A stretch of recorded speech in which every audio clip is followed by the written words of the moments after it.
Hello, I'm Nadia Bilchik, excited to be joined once again by my brother, cancer surgeon, Dr. Anton Bilchik. Anton, it's been a while and people have asked me where we've been. So let's start off with where you've been and dealing with the LA fires. Well, firstly, great to see you again, Nad. And these are always amazing times. I think, being able to talk to you and talk about what's current and what's going on is meaningful to not only your audience, but also to Mom, who is, Yes. living at home in the home that we were born in Johannesburg, while we're all out here in the States, all over the country. So I'm really really happy to be doing this. The last few weeks, Nads, have been totally surreal. We live in Los Angeles, in really in the heart of what has gone on with these fires. I mean, we live in a street called Mandeville Canyon, which the fires came onto our road. We're the neighboring suburb to the Pacific Palisades. Um, during it was a Tuesday when I got a call from Norma, uh, my wife, who said we've got to get out of here. We're evacuating, and Norma's sister from London and brother-in-law Lee and Neville were staying at our house or visiting, and they had just arrived, and so they had to get out as well, leaving a rental car, leaving their all their luggage, and they immediately drove to our daughter Romy, who lives in West Hollywood. I was at work in the middle of a clinic. Mm. What's crazy is that I had no idea. I was in this clinic seeing patients, had no idea what was really going on, other than Norma's evacuating. Had texted a medical oncology colleague of mine about a patient that I was seeing that I needed to talk to him about, and the response I got from him was, "Can't talk. My home is on fire," Mm. and I thought it was a joke. Um, and he said, "But I'll call you. I'll call you back soon." And then I found out that all this was real, but I couldn't abandon my patients. I couldn't leave the hospital. So I said to Norma, "I'll just meet you at Romy's house tonight." And Norma was with her sister and brother-in-law at about 7, 8 o'clock that night. Drove to West Hollywood, totally surreal. Then find that there's no electricity on Romy Street and Romy's house, and we had to then evacuate the second time from Romy's house and went to another home. And while all this is going on, the Palisades is burning down. Our hospital, we have many, many doctors that live in the Palisades who completely lost their homes. And these doctors had to go to work the next day. You said doctors, nurses, and patients, right? Yes. And, I was operating, the next day, and I had patients in the hospital that live in the Palisades.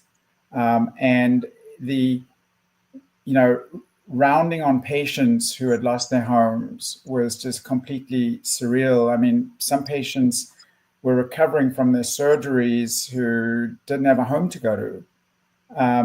And, there were also these incredibly, amazing moments where I would walk into a patient's room and they knew that we lived in a fire zone. They knew that we had evacuated. And the first thing out of their mouths was, "Are you okay? Wow. You Is said your that home was okay?" extraordinary. You said that people's kindness and the coming together of the Los Angeles community was just really exemplary. There are just endless stories of kindness Mm. and of people coming together and of people opening up their homes, and just but at the same time, the devastation of um, people, as I said, doctors, nurses, losing everything. We have a friend who every memory of her mother, who she was very close to, completely gone. The Um, stories, the, the stories. the Palisades, when people, you've heard the word Armageddon, you've just heard the word, World War III. I mean, it's just like driving through a And disaster not zone. only the Palisades, other areas too. And what is Correct. it like right now? So you've driven this week. What does Los Angeles look like right now? So it's again, it's really weird because parts of LA seem completely normal. Um, Only people that no one can live in the Palisades right now. And one of They can the access, areas they can if they show their driver's license, the National Guard will let them in to see what they have left. Um, there's also a lot of environmental concerns going on. There were lithium batteries that had burnt. I mean, there's still work going on, which may take months to figure out what's safe in the environment, and when and if people can rebuild. I mean, there's real concern about that. The other, and this again just gets back to the craziness of living in Los Angeles.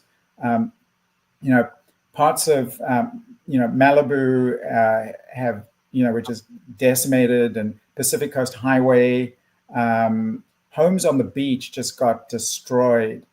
Restaurants got destroyed, along the Pacific Coast Highway. So the fires, and some of the restaurants. One restaurant in particular called Duke's, which is very, very well known, reopens, and then suddenly there are horrendous rains and there are mudslides, and this poor restaurant just gets annihilated by the mud after they and we're all thinking we're now we've just had these horrible rains. Now it's just these horrible fires. Now it's pouring with rain, and now they're mudslides.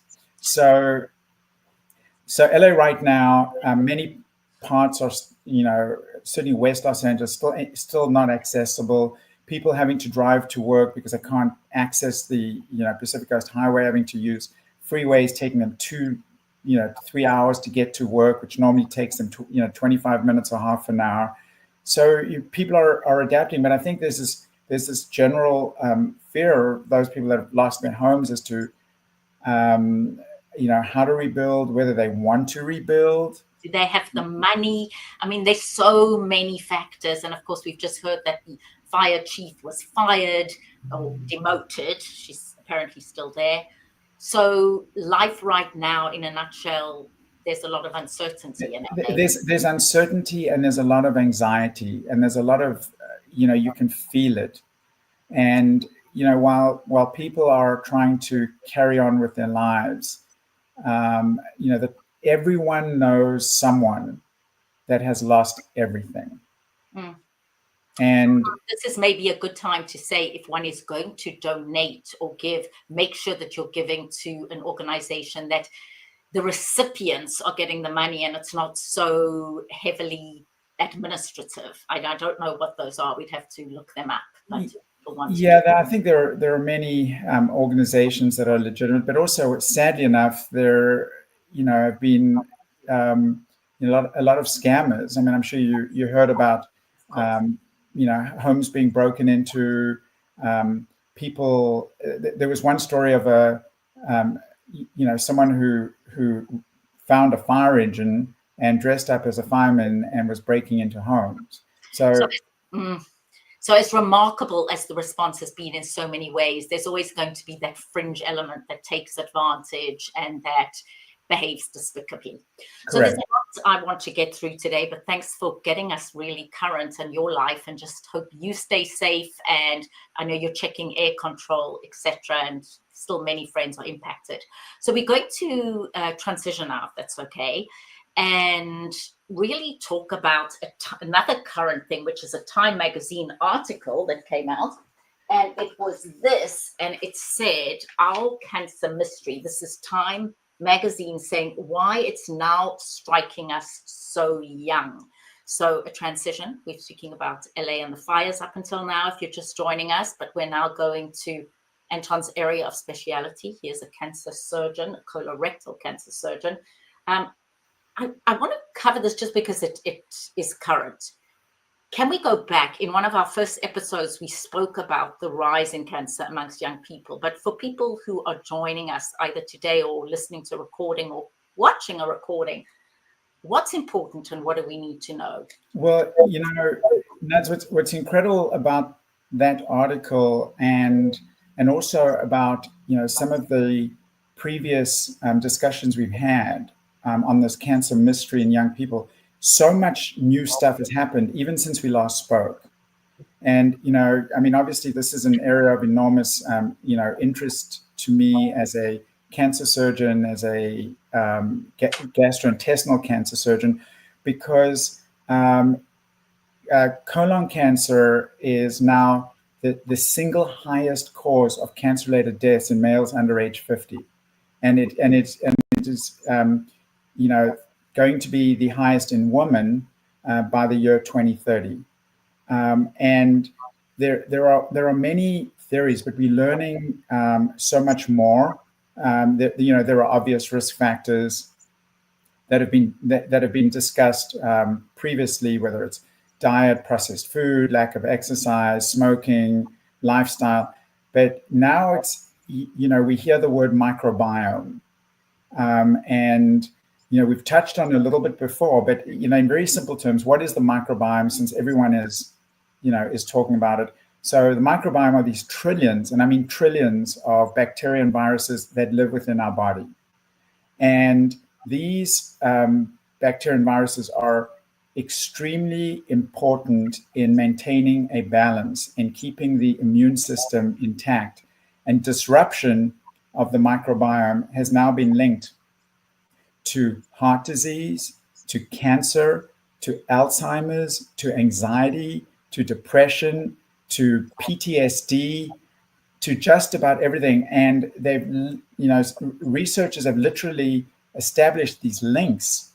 And the question then is, well, what can you do to change your microbiome or improve and make your microbiome more effective? Or alternatively, what are we doing to make our microbiome worse? Which then may explain that article that in certain people, the microbiome is being disrupted in younger people, and therefore the increase in cancer. Now, some fascinating studies have just come out. So take people that are 100 years old. So and the microbiome has been looked at, and researchers have shown that their microbiome distribution, people in the hundreds, is similar to adolescents. And yet people that have cancer or are aging rapidly have a very different microbiome. So this has opened up enormous areas of research to figure out what one can do to keep that microbiome healthy.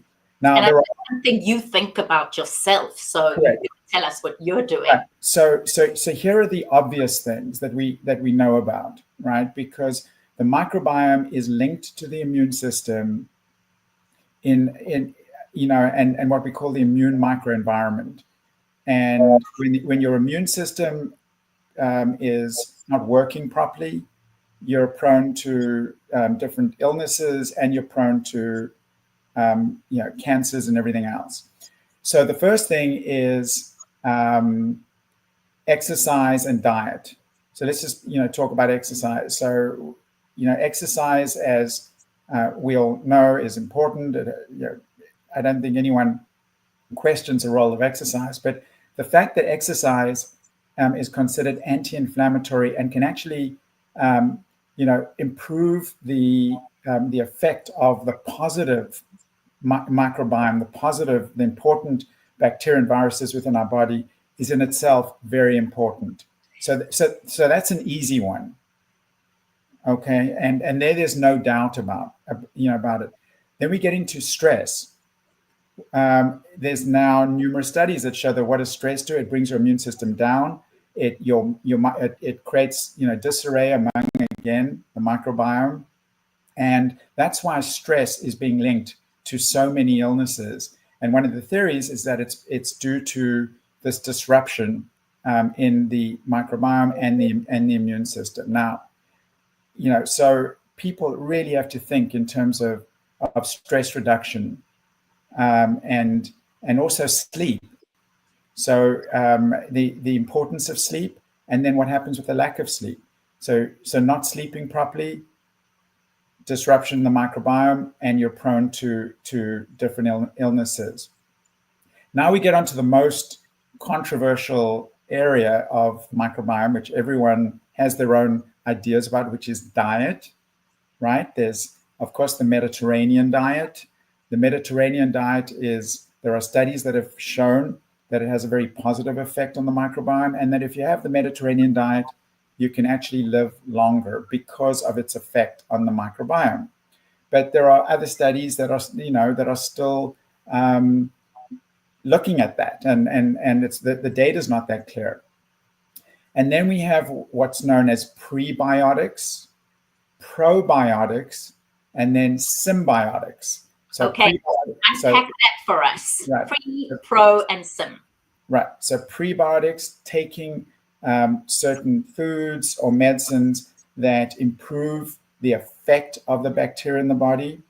Probiotics, which is introducing bacteria into your body, and symbiotics, which is a combination of both. So a pre would be, what is something like kimchi or kefir, which is Kefir, which is a yogurt-based drink that apparently has so many qualities that are good for the gut. Yeah, so those could have a component of prebiotics and probiotics. So should you be taking a supplement? Or well, so this is the there are again numerous there are numerous studies showing the value of these diets and these various different introduction of bacteria within our body. But then there's also concern that if you take too much, that you may disrupt some of the healthy bacteria within the body, so that they have the opposite effect. So this is biotic right. So that's why it's still, and then of course we've got studies now looking at fasting, and that actually fasting may be a good thing. Because for all the same reasons. So this is again opened up huge areas of research in terms of trying to figure out how best to keep that microbiome healthy. Now, the Mediterranean diet recommends a glass of wine. Then studies come out that say alcohol is really bad. I mean, again, what are your thoughts? Very, very confusing, because you heard the Surgeon General recently say that any amount of alcohol is bad. And then you've got the Mediterranean diet, which, as you said, includes a glass of red wine every night, and it's got a chemical in it called resveratrol, which has a positive effect on the heart. And I think that one has to look at that and really unpack it. And what does it all mean? And I think my interpretation of it is that if you have alcohol in moderation, it's unlikely to have an adverse effect on your body. But yes, alcohol in excess is bad. How one defines that, and talk about a glass of wine. Someone says they have a glass of wine a night. It might be 2 or 3 ounces, but a glass of wine to someone else is a giant mug. So I don't know what a glass of wine means, but I think it's very reasonable to say that I don't believe that that people should stop taking any amount of alcohol, because it's going to shorten their lives, when, we know for a fact that there are many people that live into their hundreds that have their glass of wine every night and live happy lives. I think what's really interesting are the studies, as I said, that are, there's certain parts of Peru, for example, where people live into their hundreds routinely because they live on a plant-based diet. And so starting to examine, what is it in these people that are living, and it's not just about longevity, and it's not just about living a long time, it's about healthy longevity. I think you have to, so these are people that are not only living long, but they're living healthy without cancer and without illnesses. What are they doing? And so there are studies going on, really studying their bacteria and their microbiome, showing that they have this bacterial distribution that is similar to young people. Well, that's just fascinating in itself. And then the what's alluded to in that article is this whole concept of what's known as senescence.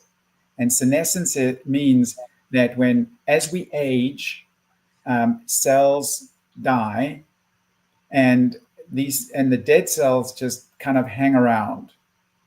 And they're now establishing ways of getting, using whether it's various medicines or diets to get rid of those cells or to make those cells alive again. So this has opened up a whole avenue of potential targets to help people age, to live longer and to live healthy.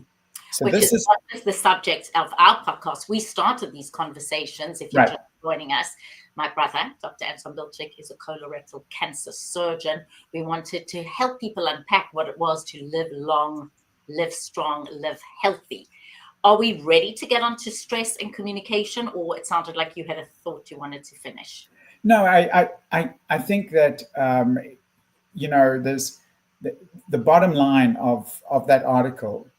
And it's kind of interesting that we started this conversation a while back.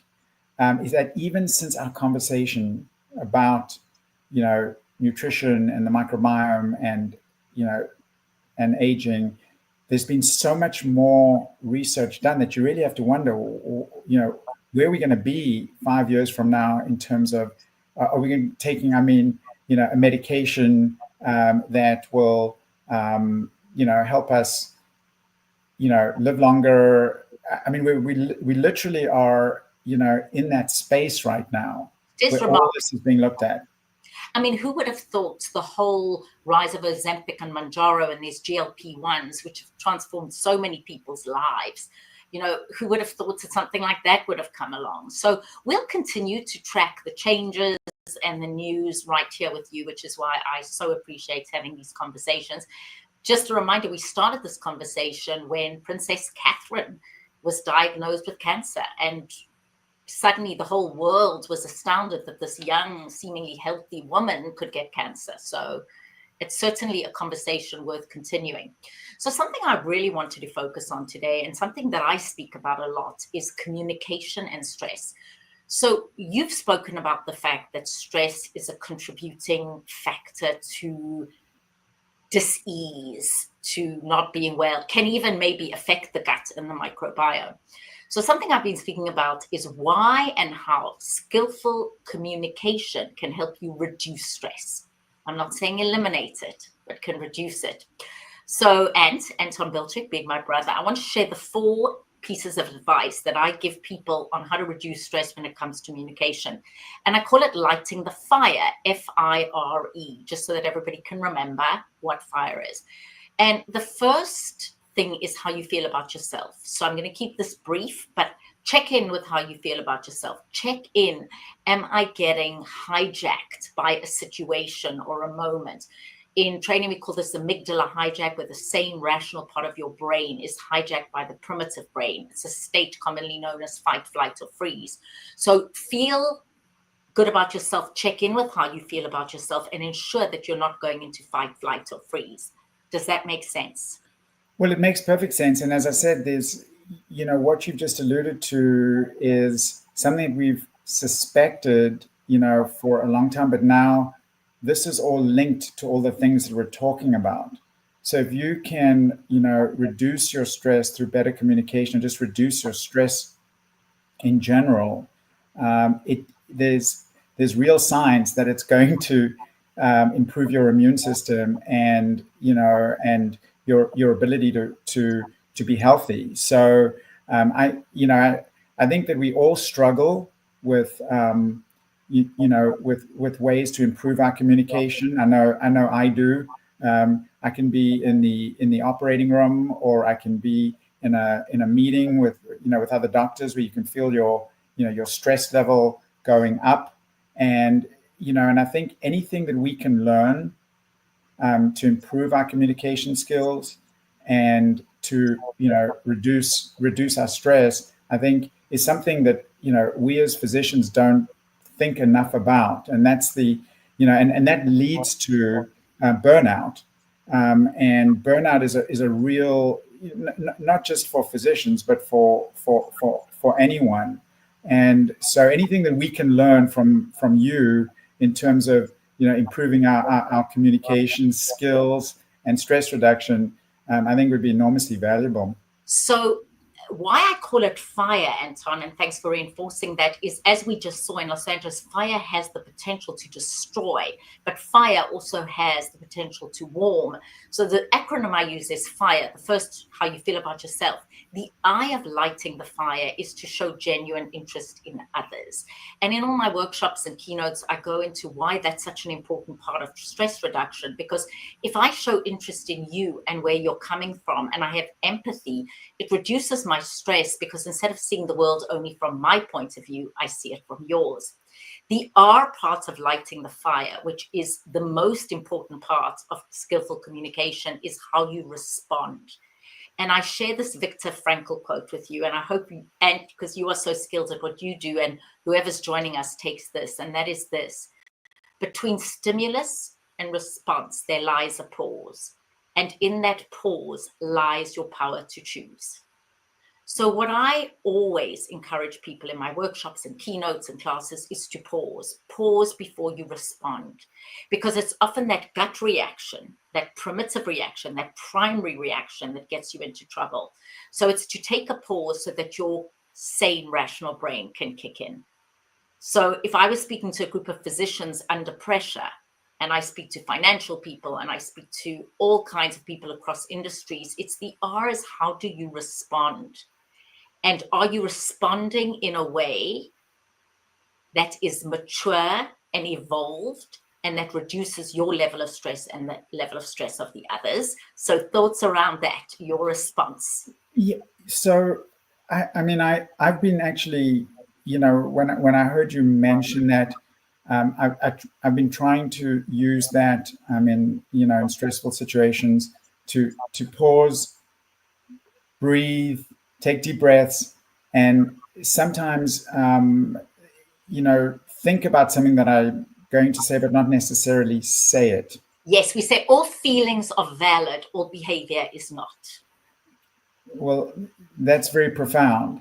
Because we're stuck in this world of immediate response, whether it be verbally or whether it be in social media, and you sometimes, we're all subject to these emails from people that you go, oh my God, how can I don't know this person. When I talk to this person, they seem so nice and so reasonable. Where is this coming from? Exactly. But it's the ability to take a moment. And I promised you that I would give you FIRE, how you feel about yourself, show genuine interest, check your responses. And of course, I go into much more detail when I speak about it. And then my E of lighting the fire is to engage with awareness of verbal and nonverbal. Because so much stress is caused not by what you're saying, but how you're saying it. So if you're in the operating room and somebody doesn't hand you the right instrument, there's a difference between can you get me that instead of that, and can you get me that instead of that? It's just being very aware that people respond to us not only in terms of what we say, but how we say it. And if we can de-escalate like that, we take our power back. So if you were to give advice to someone receiving an email or a voicemail that you just feel the need to, you feel angry and you want to get back at that person immediately, or you want to respond because you just feel infuriated, what advice would you give? So again, go back to the fire, and how does this make me feel? Okay, Well, checking with you're angry. You're angry, and your stress level is just and rock bottom. so that's primary response. So remember, we have two parts of our brain. We have primitive brain and we have evolved brain. So you need to say primitive brain is hearing it this way, primary response.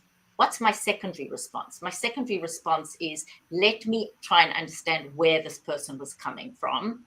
Maybe I am misinterpreting, but then we make a decision, Anton, each and every day about how we want to show up in the world. In my personal branding workshops, I always say, come up with a list of adjectives, words, and experiences that you want people to associate with you. Once you've made that decision, your response needs to be congruent with the overall way you want to come across, which is what gives you the power. I am not going to let your bad behavior derail me. That doesn't mean I'm not angry and I'm not upset. And that doesn't mean I'm not going to respond in an appropriate way. It means I'm not giving my power away. So is it better? Is it better in that situation to to respond by saying, "I'm sorry you feel that way. Look forward to talking about it," or is it better to just not respond at all at the moment? It's situational. So if it's something that needs immediate attention and it's infuriating, you can say, need to clarify, going to get back to you. So we might need to acknowledge that they've sent it. What we never want to do is allow other people's behavior to set standards for ourselves. And I say this on a personal and professional level. I have 2 adult children. You have a married adult daughter. You know that with adult children, they can trigger you. Friends can trigger you. People can trigger you. The key in all of this is the ability to say, I've set a standard for myself. I do not need to compromise my standards for others. So something I speak about is you almost have a third eye. You are observing yourself in the communication. You never just interact out of anger or fury. You watch yourself. And like everything else, you teach yourself this practice. I do a lot of coaching with people who are brought to me because they've been called into HR for something they did. Most of the time, they never meant it. There was just a lack of awareness in the moment. So they said something stupid in the moment.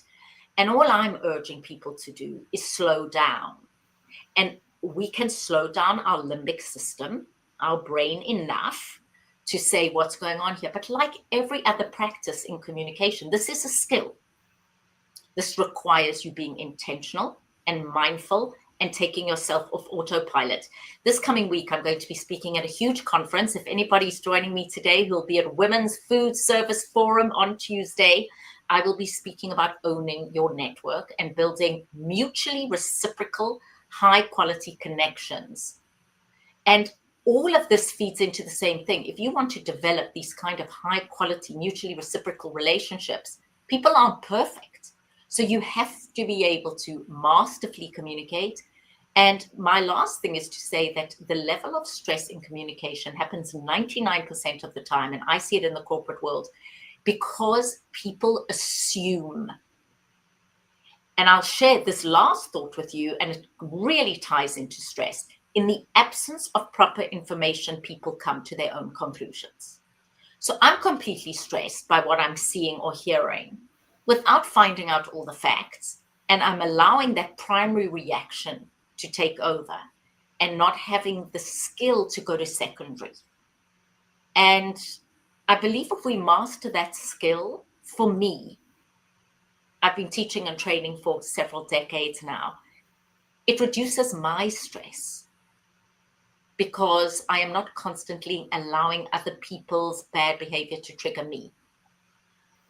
Well, I think it's really interesting because this circles back to the Time magazine article that you showed about young people, because it's now well known that stress levels among younger people now is higher than it's ever been, and you know and the fact that we now know that stress affects the immune system, affects the microbiome, that it's really not just about the moment in the mind, but that you're actually potentially doing damage to your body.